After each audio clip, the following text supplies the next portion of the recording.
Hello বন্ধুরা, কেমন আছো? আশা করি সবাই ভালো আছো। আমি রিগলি বানাচ্ছি। হাফ কাপ বিউলির ডাল নিলাম,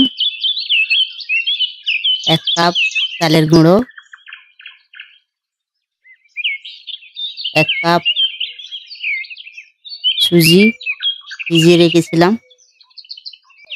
১ ঘন্টা ভিজিয়ে রেখেছিলাম সবগুলো। চালের গুঁড়ো ১ ঘন্টা ভিজিয়ে রেখেছি, সুজিটাও ১ ঘন্টা ভিজিয়ে রেখেছিলাম। দিয়ে সব একসঙ্গে দিয়ে ভালো করে মিক্স করে নেবো। ভালো করে ওটাকে মাখিয়ে নেবো ভালো করে একদম।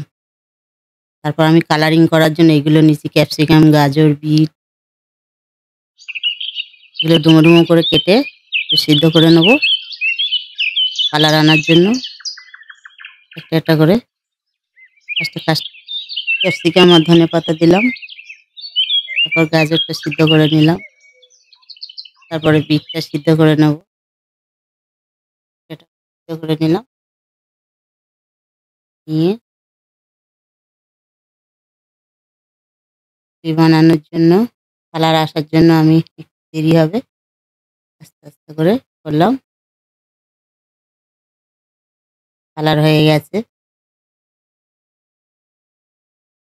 একটা করে আমি ওটা ভালো করে ফাটিয়ে দিয়েছি, নুন দিয়েছি, একটু টক দই দিয়েছি। ওর ওপর থেকে ছোট ছোট করে পিস করে গাজর, ক্যাপসিকাম, ধনেপাতা, বিট পাতলা পাতলা কেটে একটু একটু দেখে সিদ্ধ করে ওইগুলো একটু একটু করে দিয়ে দিই। দিলে সুন্দর দেখাচ্ছে, কালারটাও এসছে।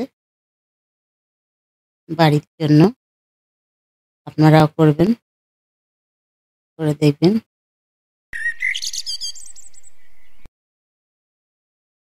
তারপর যেমন নারকেলের চাটনি করে, নারকেলের চাটনি দিয়ে ওটাকে সবাই মিলে খাবেন বাড়িতে, ভালো লাগবে।